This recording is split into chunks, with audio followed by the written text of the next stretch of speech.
ছেলে বৌমা সম্পত্তির লোভে বৃদ্ধা মাকে পাহাড় থেকে ধাক্কা দিয়ে ফেলে দিল। কিন্তু ভগবানের ঘরে দেরি হয়, অন্ধকার নয়। বন্ধুরা, এটি উত্তরাখণ্ডের হরিদ্বারের একটি সত্যি ঘটনা। সেখানে একটি বড় কিন্তু জীর্ণ বাড়ির এক কোণে ছোট্ট একটি ঘরে সরোজিনী দেবী তার পুরনো খাটে শুয়েছিলেন। তার বুকে ওঠা প্রবল কাশির শব্দ গোটা বাড়ির নীরবতা ভেঙে দিচ্ছিল। তার শরীরে ছিল শুধু একটি পাতলা শাল, যা শীতের সঙ্গে লড়াই করার জন্য যথেষ্ট ছিল না। কিন্তু এখন তার কাছে যাওয়া ছাড়া আর কোনো উপায় ছিল না। তিনি কাঁপা ঠোঁটে ধীর করে ডাকলেন, বৌমা, একটু জল দাও, গলা শুকিয়ে যাচ্ছে। তার গলা এতটাই দুর্বল ছিল যেন নিজের কথাতেই ভয় পাচ্ছেন। কিন্তু সেই শব্দ পাশের ঘর পর্যন্ত পৌঁছে গেল, যেখানে নীলা আরামে টিভি দেখছিল। নীলা বিরক্ত হয়ে রিমোটটা ছুঁড়ে ফেলল এবং রাগে ঘরের দিকে এগিয়ে এলো। কিন্তু তার হাতে জলের গ্লাস নয়, কিছু কাগজ ছিল। ঘরে ঢুকেই সে কোনো কথা না বলে কাগজগুলো সরোজিনী দেবীর সামনে ছুঁড়ে ফেলে জোরে বলল, এই দেখো তোমার ওষুধের বিল, 5,000 টাকা। আমরা নিজেরাই ঠিক মতো খেতে পারছি না, আর তোমার খরচ তো শেষই হয় না। সরোজিনী দেবী কাঁপা হাতে কাগজগুলো তোলার চেষ্টা করলেন, কিন্তু তার চোখ ঝাপসা হয়ে গিয়েছিল। তিনি শুধু বললেন, মা, আমি কি করব, শরীর আর সঙ্গ দেয় না। নীলা আরো কঠোর হয়ে বলল, তাহলে মরে যাও না কেন, কতদিন এভাবে বোঝা হয়ে থাকবে? তার কথাগুলো তীরের মতো গিয়ে সরোজিনী দেবীর হৃদয়ে বিঁধল। কিন্তু তিনি চুপ করে রইলেন, যেন কষ্ট সহ্য করাই এখন তার অভ্যেস হয়ে গেছে। ঠিক তখনই দরজার বাইরে শব্দ হলো। অমিত অফিস থেকে ফিরে এসেছে। সে ঘরে উঁকি দিয়ে তার মাকে দেখল, কিন্তু তার মুখে কোনো দুঃখ বা উদ্বেগ ছিল না। সে সোজা নীলার কাছে গিয়ে জিজ্ঞাসা করল, আবার কি হয়েছে? নীলা সঙ্গে সঙ্গে অভিযোগের ঝড় তুলল, আমি আর নিতে পারছি না অমিত, হয় উনি এই বাড়িতে থাকবেন, নয় আমি। সারাদিন দেখাশোনা করো, ওষুধ আনো, তার উপর আবার কথাও শোনো। অমিত একবার মায়ের দিকে চোখ তুলে তাকালো, তারপর ঠান্ডা গলায় বলল, তুমি ঠিকই বলেছ, অফিসেও আমার সম্মান শেষ হয়ে গেছে, বারবার ছুটি নিতে হয়, সব এই কারণে। সে ধীরে ধীরে মায়ের কাছে এসে তার কাঁধ ধরে ঝাঁকিয়ে বলল, শুনছো তো মা, তোমার জন্যই আমার জীবন থেমে গেছে। তুমি না থাকলে আজ আমি অন্য কোথাও থাকতাম। সরোজিনী দেবীর চোখে জল চলে এলো। তিনি আস্তে করে বললেন, বাবা, আমি তো সবসময় তোমার ভালোর কথাই ভেবেছি। অমিত কথা কেটে বলল, এগুলো আর শুনিও না। সত্যি কথা হলো, তুমি আমাদের জন্য এখন শুধু একটা বোঝা। ঘরে কিছুক্ষণ নিস্তব্ধতা নেমে এলো, কিন্তু সেই নীরবতার আড়ালে জন্ম নিচ্ছিল এক ভয়ঙ্কর পরিকল্পনা। অমিত নীলার দিকে তাকালো, আর দুজনের চোখেই একই রকম ঝিলিক, লোভের ঝিলিক। নীলা নিচু গলায় বলল, যদি এটা পথ থেকে সরে যায় তাহলে সব ঠিক হয়ে যাবে। অমিত বিন্দুমাত্র দ্বিধা না করে মাথা নাড়ল, হ্যাঁ, অনেক হয়েছে। দুজনই একে অপরের দিকে তাকালো। কোনো কথা ছাড়াই একটা সিদ্ধান্ত নেওয়া হয়ে গেল, এমন এক সিদ্ধান্ত যা মানবতার সব সীমা ছাড়িয়ে যাবে। হঠাৎ অমিতের মুখের ভাব বদলে গেল। সে মায়ের পাশে বসে মিষ্টি গলায় বলল, মা, কেঁদো না, তুমি তো সবসময় বলতে তীর্থে যেতে চাও, চলো আজই যাই। সরোজিনী দেবীর চোখে এক মুহূর্তের জন্য আলো জ্বলে উঠল, নিভে যাওয়া প্রদীপে যেন আবার তেল পড়েছে। তিনি ভরসা ভরা চোখে অমিতের দিকে তাকালেন, সত্যি বাবা? অমিত হাসল, হ্যাঁ মা, আজই যাব, তোমাকে ভগবানের দর্শন করাবো। নীলাও হাসল, কিন্তু তার মনে চলছিল অন্য কিছু, এমন এক যাত্রা যেখান থেকে আর কেউ ফিরে আসে না। শীত বেড়ে গিয়েছিল, রাত পুরো নেমে এসেছে। অমিত মাকে ধরে গাড়ি পর্যন্ত নিয়ে গেল। সরোজিনী দেবী খুব খুশি ছিলেন, তার মুখে সেই শান্তি যা হয়তো বহু বছর পর দেখা গেল। তিনি জানতেন না, এই যাত্রাই তার জীবনের সবচেয়ে বড় প্রতারণা হতে চলেছে। গাড়ি রাস্তায় ছুটছিল, বাইরে অন্ধকার ঘন হচ্ছিল, আর ভিতরে এক মা ছেলের পাশে বসেছিল। অথচ সেই বিশ্বাসের আড়ালেই লুকিয়েছিল এক ভয়ঙ্কর পরিণতি। কিছুক্ষণ পর গাড়ি শহর ছেড়ে নির্জন পথে পৌঁছালো। চারিদিকে শুধু অন্ধকার আর নিস্তব্ধতা। হাওয়ার শব্দ অদ্ভুত লাগছিল, যেন কোনো অঘটন ঘটতে চলেছে। সরোজিনী দেবী আস্তে করে জিজ্ঞাসা করলেন, বাবা, আমরা কি পৌঁছে গেছি? অমিত সামনে তাকিয়ে বলল, প্রায় পৌঁছে গেছি। এই বলে সে ধীরে ধীরে গাড়িটা এক নির্জন জায়গায় থামালো, যেখানে সামনে শুধু নীরবতা, আরেক সিদ্ধান্ত যা সব কিছু বদলে দেবে। গাড়ি থামাতেই নীলা ঝটকা মেরে দরজা খুলে তীক্ষ্ণ গলায় বলল, নামো নিচে।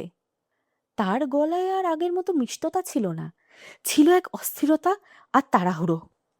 সরোজিনী দেবী ভয় পেয়ে চারিদিকে তাকিয়ে আস্তে করে বললেন, বাবা, এখানে কেন থামলাম? মন্দির তো কোথাও দেখছি না। অমিত কোনো উত্তর দিল না। সে শুধু তার হাত ধরে জোরে বাইরে টেনে নামালো। দুর্বল শরীর হঠাৎ ভারসাম্য হারিয়ে পাথরের ওপরে পড়ে গেল। তার হাত ছড়ে গেল, শাড়ি মাটিতে মাখামাখি হয়ে গেল, শ্বাস দ্রুত হয়ে উঠল। নীলা বিরক্ত হয়ে বলল, উফ, কত ভারী হয়ে গেছে, তাড়াতাড়ি করো অমিত, কেউ চলে এলে সমস্যা হবে। সরোজিনী দেবী এখন সত্যিই ভয় পেয়ে গিয়েছিলেন। তিনি কাঁপা গলায় বললেন, অমিত, কি হচ্ছে বাবা? আমার খুব ভয় করছে। অমিত এবার তার সামনে দাঁড়ালো, কিন্তু তার মুখে ছেলে স্নেহ নয়, ছিল এক ঠান্ডা কঠোর অভিব্যক্তি।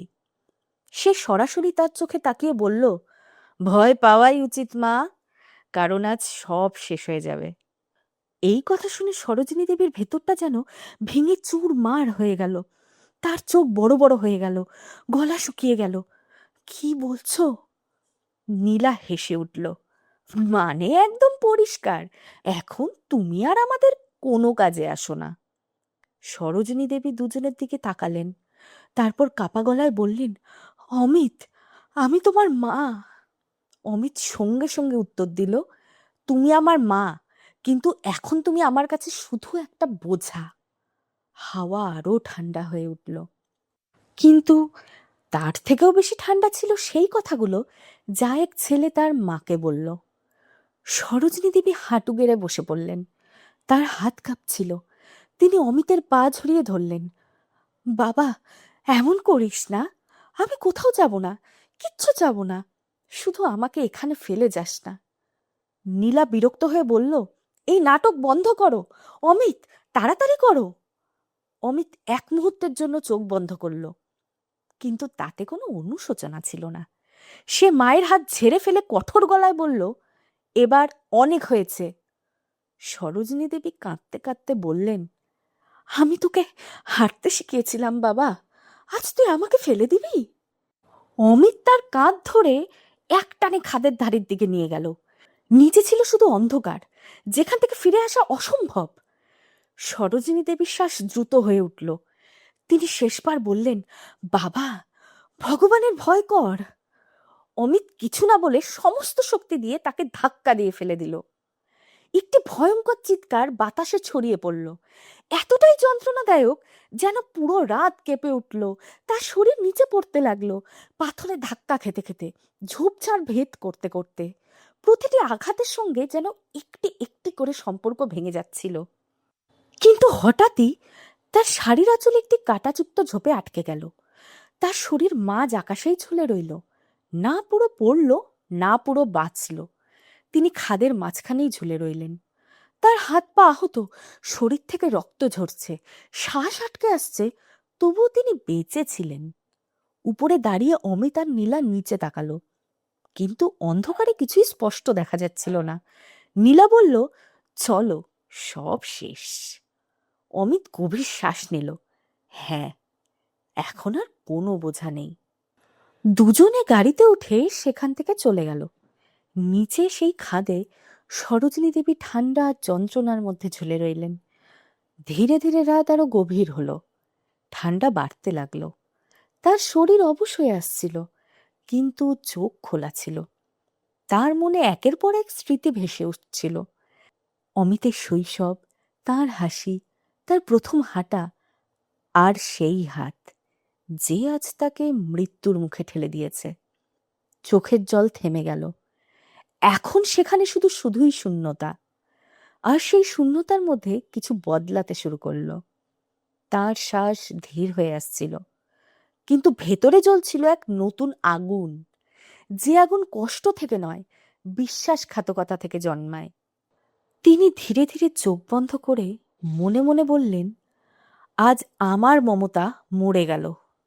কিছুক্ষণ পর আবার চোখ খুললেন, কিন্তু এবার সেখানে জল ছিল না, ছিল এক ঠান্ডা কঠিন দৃষ্টি। রাত কেটে যেতে লাগলো। প্রতিটা মুহূর্ত তার শরীরকে দুর্বল করছিল, কিন্তু তার ইচ্ছাশক্তি আরও দৃঢ় হচ্ছিল। ভোরের প্রথম আলো যখন সেই খাদে পড়ল, তখন দেখা গেল এক নতুন সরোজিনী দেবীকে। যে মা গতকাল পর্যন্ত প্রার্থনা করত, আজ প্রতিশোধের কথা ভাবছে। তার ঠোঁট নড়ল, খুব আস্তে কিন্তু স্পষ্ট স্বর বেরোল, আমি শুধু বেঁচে থাকব না, আমি ফিরে আসব। বন্ধুরা, এই কথাগুলো বাতাসে মিলিয়ে যায়নি, বরং সেই খাদে প্রতিধ্বনির মতো ঘুরে বেড়াতে লাগলো। আর সেই প্রতিধ্বনির সঙ্গে সরোজিনী দেবীর শ্বাস চলতে থাকলো, ধীর, ভাঙা, কিন্তু জেদে ভরা। কিছুক্ষণ পর সকাল পুরোপুরি ফুটে উঠল। পাহাড়ের উপর জমে থাকা কুয়াশা ধীরে ধীরে সরতে লাগল। সেই কুয়াশার মধ্যেই দুজন আদিবাসী গ্রামবাসী, হরিয়া আর মংলু, জ্বালানি কাঠ সংগ্রহ করতে নিচের দিকে নামছিল। তাদের পা সাবধানে পড়ছিল, কারণ পথটা ছিল পিচ্ছিল। হঠাৎ হরিয়ার চোখে পড়ল এক অদ্ভুত জিনিস, একটা শাড়ির আঁচল, যা ঝোপে আটকে বাতাসে দুলছিল। সে থেমে গেল। মংলু, এদিকে দেখ। দুজন ধীরে ধীরে এগিয়ে গেল। নিচে তাকাতেই তাদের মুখ ফ্যাকাশে হয়ে গেল। একজন বৃদ্ধা ঝোপে ঝুলে আছেন, রক্তে ভেজা শরীর, শক্ত হয়ে গেছে, অবস্থা এত খারাপ যে কোনো মুহূর্তে শ্বাস থেমে যেতে পারে। মংলু আতঙ্কিত হয়ে বলল, আরে, উনি তো বেঁচে আছেন, তাড়াতাড়ি ওপরে তুলতে হবে। দুজন দেরি না করে দড়ি বের করলো, পাথর আঁকড়ে নিচে নামতে লাগলো। কাঁটায় তাদের হাত কেটে যাচ্ছিল, তবুও তারা থামেনি। অনেক কষ্টে তারা সরোজিনী দেবীকে ধীরে ধীরে ওপরে তুলল এবং মাটিতে শুইয়ে দিল। হরিয়া তার নাড়ি পরীক্ষা করে বলল, শ্বাস চলছে, খুব ধীরে, কিন্তু চলছে। মংলু সঙ্গে সঙ্গে বলল, গ্রামে নিয়ে চলো, দেরি হলে বাঁচবে না। কিছুক্ষণের মধ্যেই তাকে কাছের ছোট হাসপাতালে নিয়ে যাওয়া হলো। হাসপাতালের ডাক্তাররা তার অবস্থা দেখে সঙ্গে সঙ্গে চিকিৎসা শুরু করলেন। শরীর পুরো ঠান্ডা হয়ে গিয়েছিল, অনেক জায়গায় গভীর ক্ষত, মাথায় আঘাত, অবস্থা খুবই সংকটজনক। ডাক্তার নার্সকে বললেন, শরীর প্রায় কাজ করা বন্ধ করে দিয়েছে, তবু কিভাবে এখনো বেঁচে আছেন বুঝতে পারছি না। পরবর্তী কয়েক ঘন্টা যেন জীবন মৃত্যুর লড়াই চলল। সরোজিনী দেবী অচেতন ছিলেন, কিন্তু তার শরীর হার মানতে রাজি ছিল না। প্রায় একদিন পর তার হাতের আঙ্গুলগুলো হালকা নড়ে উঠল। নার্স সঙ্গে সঙ্গে ডাক্তারকে ডাকলেন। ধীরে ধীরে তার চোখ খুলল। ঘরে থাকা সবাই ভেবেছিল তিনি যন্ত্রণায় কাতরাবেন, কাঁদবেন, অথবা ছেলেকে ডাকবেন, কিন্তু তেমন কিছুই হলো না। তার চোখ ছিল শান্ত। ডাক্তার কাছে এসে বললেন, আপনি নিরাপদ আছেন, এখন বিপদ কেটে গেছে। সরোজিনী দেবী তার দিকে তাকালেন, কিন্তু কোনো প্রতিক্রিয়া দিলেন না। কিছুক্ষণ পর খুব আস্তে বললেন, আমি বেঁচে গেছি। ডাক্তার মাথা নাড়লেন, হ্যাঁ, এটা একটা অলৌকিক ঘটনা। তাঁর ঠোঁটে হালকা একটা রেখা ফুটে উঠল। হাসি নয়, যেন অন্য কিছু, যেন কোনো অসমাপ্ত কাজের কথা মনে পড়ে গেছে। ঠিক তখনই একজন পুলিশ অফিসার এলেন। তিনি গম্ভীর গলায় বললেন, মাসিমা, আপনাকে কে ধাক্কা দিয়েছিল? আমাদের সত্যিটা জানা দরকার। ঘরে নিস্তব্ধতা নেমে এলো। সরোজিনী দেবী কিছুক্ষণ ছাদের দিকে তাকিয়ে রইলেন, তারপর ধীরে বললেন, কেউ না। অফিসার অবাক হয়ে গেলেন, কিন্তু তিনি কথা কেটে বললেন, আমি নিজেই পড়ে গিয়েছিলাম। ডাক্তার আর নার্স একে অপরের দিকে তাকালেন। অফিসার কিছুই বুঝতে পারলেন না, তবে চুপ করে চলে গেলেন। তিনি চলে যাওয়ার পরে সরোজিনী দেবী চোখ বন্ধ করলেন। তার মনে একে একে সব প্রতিচ্ছবি ভেসে উঠছিল। অমিতের মুখ, তার ধাক্কা, নীলার হাসি। কিন্তু এখন সেই স্মৃতিতে আর কোনো কষ্ট ছিল না, ছিল শুধু এক লক্ষ্য। কয়েকদিন ধরে তার চিকিৎসা চলল, শরীর ধীরে ধীরে সেরে উঠতে লাগলো, কিন্তু তার ভেতরের পরিবর্তন আরও গভীর হয়ে উঠল। এক সন্ধ্যায় যখন তিনি একা ছিলেন, তিনি আস্তে করে নিজেকে বললেন, এবার আমার পালা। সবকিছু তার মনে ছিল, যেগুলোর কথা অমিত জানত না। অমিত যা ভেবেছিল তা ছিল অসম্পূর্ণ, আর সেই অসম্পূর্ণতাই এখন তার সবচেয়ে বড় ভুল হয়ে উঠতে চলেছে। কয়েক সপ্তাহ পরে যখন তিনি পুরোপুরি সুস্থ হলেন, তিনি হাসপাতাল থেকে ছুটি নিলেন। বাইরে বেরিয়ে তিনি একটা গভীর শ্বাস নিলেন, যেন নতুন জীবনের শুরু। তিনি একটা ফোন করলেন। উকিলবাবু, আপনার সঙ্গে দেখা করতে চাই। তার গলায় আর কোনো দুর্বলতা ছিল না, ছিল স্পষ্ট, ঠান্ডা এবং দৃঢ়। কয়েকদিন ধরে তিনি চুপচাপ নিজের পরিকল্পনা তৈরি করলেন, প্রতিটা পদক্ষেপ ভেবে, ধীরে, কোনো তাড়াহুড়ো ছাড়াই। ওদিকে অমিত আর নীলা নিজেদের বাড়িতে খুশি ছিল। তাদের পুরো বিশ্বাস ছিল যে সরোজিনী দেবী আর এই পৃথিবীতে নেই। বাড়ি সাজানো হচ্ছিল, বড় বড় লোকেদের ডাকা হচ্ছিল, কারণ হাবিলির লেনদেন হতে চলেছিল। নীলা হেসে বলল, এবার আর কোনো বাধা নেই। অমিত বলল, হ্যাঁ, এখন সবই আমাদের।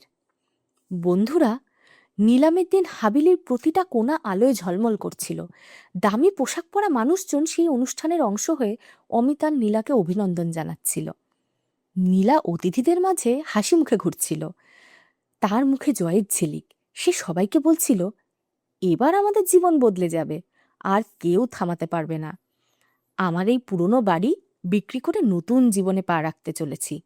তার কথায় এমন বিশ্বাস ছিল যেন সে নিজেই অতীতকে চিরতরে মুছে ফেলেছে, যেন সেই খাদে ফেলে দেওয়া মা এখন শুধুই একটা গল্প। অমিত কম যায় না। সে তার বন্ধুদের মাঝে দাঁড়িয়ে বারবার বলছিল, শেষমেশ পরিশ্রমের ফল মিলল, এখন আর কোনো বাধা নেই। কিন্তু তার চোখের ঝিলিক পরিশ্রমের ছিল না, ছিল সেই লোভের, যা তাকে নিজের মায়ের শত্রু বানিয়েছে। তবে হয়তো সে বুঝতে পারেনি প্রতিটা গল্পের শেষটা এত সহজ হয় না। হাবিলির বাইরে হঠাৎ একটা লম্বা কালো গাড়ি এসে থামল। প্রথমে কেউ খেয়াল করেনি, কারণ ভেতরের শব্দ বেশি ছিল। কিন্তু ড্রাইভার দরজা খুলতেই সাদা শাড়ি পরা এক মহিলা নেমে এলেন। মুহূর্তের মধ্যে পরিবেশে এক অদ্ভুত নীরবতা নেমে এলো, যেন বাতাস নিজে থেকেই থেমে গেছে কিছু দেখার জন্য। মহিলাটি ধীরে ধীরে গেটের ভিতরে ঢুকলেন। তার পদক্ষেপ ছিল দৃঢ়, হাতে একটি লাঠি, আর মুখে এমন এক শান্তি যা ভয় জাগায়। তিনি যত এগোচ্ছিলেন, সবার চোখ তার দিকেই আটকে যাচ্ছিল, কারণ তিনি আর কেউ নন, সরোজিনী দেবী। জীবিত, দৃঢ়, আর আগের চেয়েও বেশি শক্তিশালী। অমিত তাকে দেখেই কেঁপে উঠল। তার হাত থেকে গ্লাস পড়ে গেল এবং চোখ বড় হয়ে গেল, যেন ভূত দেখছে। তার শ্বাস দ্রুত হয়ে গেল, গলা শুকিয়ে গেল। এটা কি করে সম্ভব? নীলার মুখ ফ্যাকাশে হয়ে গেছে, তার চোখে স্পষ্ট ভয়। সে পিছিয়ে যেতে যেতে বলল, না, এটা হতে পারে না। কারণ যে সত্যিটা তারা চাপা দিয়েছিল, সেটাই আজ তাদের সামনে দাঁড়িয়েছিল। সরোজিনী দেবী থামলেন না, ধীরে ধীরে এগিয়ে এলেন। তার লাঠির শব্দ প্রতিটা পদক্ষেপ প্রতিধ্বনিত করছিল। অমিতের সামনে এসে তিনি থামলেন। সারা আঙিনায় নীরবতা নেমে এলো। তিনি ধীরে তার কালো চশমা খুলে সরাসরি অমিতের চোখের দিকে তাকালেন। সেই চোখে আর কোনো মমতা ছিল না, ছিল শুধু এক ঠান্ডা সিদ্ধান্ত। তিনি শান্ত কিন্তু কঠোর গলায় বললেন, কেন, ভয় পেয়ে গেছিস? এই এক প্রশ্নেই অমিতের ভেতরে সব শক্তি ভেঙে পড়ল। তার ঠোঁট কাঁপছিল। মা, আমি। কিন্তু সে আর কথা শেষ করতে পারল না। সরোজিনী দেবী সঙ্গে সঙ্গে তাকে থামিয়ে দিলেন। মা বলে ডাকিস না আমাকে। সেই মা তো সেদিনই মারা গেছে, যেদিন তুই তাকে খাদে ঠেলে দিয়েছিলি। এই কথা শোনার সঙ্গে সঙ্গেই যেন পুরো পরিবেশে বিদ্যুৎ বয়ে গেল। প্রতিটা মুখে বিস্ময়, প্রতিটা চোখে প্রশ্ন। নীলা নিজেকে সামলানোর চেষ্টা করে জোরে বলল, সব মিথ্যে। কিন্তু তার গলায় ভয়ের ছাপ স্পষ্ট ছিল। ঠিক তখনই সরোজিনী দেবীর সঙ্গে আসা উকিলবাবু এগিয়ে এসে ফাইল খুললেন। সবার সামনে কাগজ দেখিয়ে বললেন, এই হাবেলির আসল মালিক শ্রীমতী সরোজিনী দেবী। এর সমস্ত বৈধ নথি তার কাছে রয়েছে। কোনো ভুয়ো কাগজ এখানে গ্রহণযোগ্য নয়। অমিতের পায়ের তলা থেকে মাটি সরে গেল। সে বুঝতেই পারছিল না হঠাৎ সবকিছু কিভাবে বদলে গেল। যে বাড়িটাকে সে নিজের বলে ভেবেছিল, মুহূর্তেই সেটা তার হাতছাড়া হয়ে গেল। ঠিক তখনই পুলিশ অফিসার এগিয়ে এসে কঠোর গলায় বললেন, অমিত ও নীলা, আপনাদের সরোজিনী দেবীকে হত্যার চেষ্টা ও প্রতারণার অভিযোগে গ্রেফতার করা হচ্ছে। এই কথা শুনেই যেন সব শেষ হয়ে গেল। নীলা চিৎকার করে উঠল, না, এটা ভুল। আর অমিত সোজা সরোজিনী দেবীর পায়ে পড়ে গেল। মা, আমাদের ক্ষমা করে দাও, আমরা ভুল করে ফেলেছি। তার গলায় ভয় আর অনুশোচনা দুটোই ছিল, কিন্তু সেই অনুশোচনা অনেক দেরিতে এসেছে। সরোজিনী দেবী পা সরিয়ে নিলেন, যেন কোনো নোংরা জিনিস এড়িয়ে যাচ্ছেন। তারপর কঠোর গলায় বললেন, যাকে তুই ভুল বলছিস সেটা একটা ষড়যন্ত্র, আর ষড়যন্ত্রের শাস্তি ক্ষমা নয়। অমিত কাঁদতে কাঁদতে বলল, আমরা তো তোমার আপনজন। কিন্তু এখন এই কথাগুলো ফাঁপা শোনাচ্ছিল। সরোজিনী দেবী তার চোখের দিকে তাকিয়ে বললেন, আপনজন তারা যারা পাশে থাকে, যারা নিজের মানুষকেই শেষ করতে চায় তারা কারণ নয়। নীলা এবার রাগে চিৎকার করে উঠল, আপনি আমাদের এইভাবে বের করে দিতে পারেন না। কিন্তু তার গলায় আগে সেই আত্মবিশ্বাস ছিল না। সরোজিনী দেবী তার দিকে না তাকিয়ে পুলিশকে ইশারা করলেন, ওদের বাইরে নিয়ে যান। দুজনকে ধরে টেনে গেটের দিকে নিয়ে যাওয়া হলো। তারা ছাড়ানোর চেষ্টা করছিল, চিৎকার করছিল, কিন্তু এখন আর কেউ শোনাচ্ছিল না। যে প্রতিবেশীরা একসময় তাদের চাকচিক্যে মুগ্ধ ছিল, আজ তারা দাঁড়িয়ে শুধুই দৃশ্য দেখছিল। বাইরের রাস্তায় তাদের জিনিসপত্র ছুঁড়ে ফেলা হলো, দামি সুটকেস, কাপড় চোপড় সব ধুলোয় মিশে গেল। সেই ধুলোর মধ্যেই বসে তারা একে অপরকে দোষ দিতে লাগলো। নীলা রাগে বলল, সব তোমার জন্য হয়েছে। অমিত পাল্টা বলল, তুমিও তো সঙ্গে ছিলে। তাদের সম্পর্ক যা লোভের উপরে দাঁড়িয়েছিল এখন ভেঙে পড়ছে। পুলিশ তাদের গাড়িতে তুলল।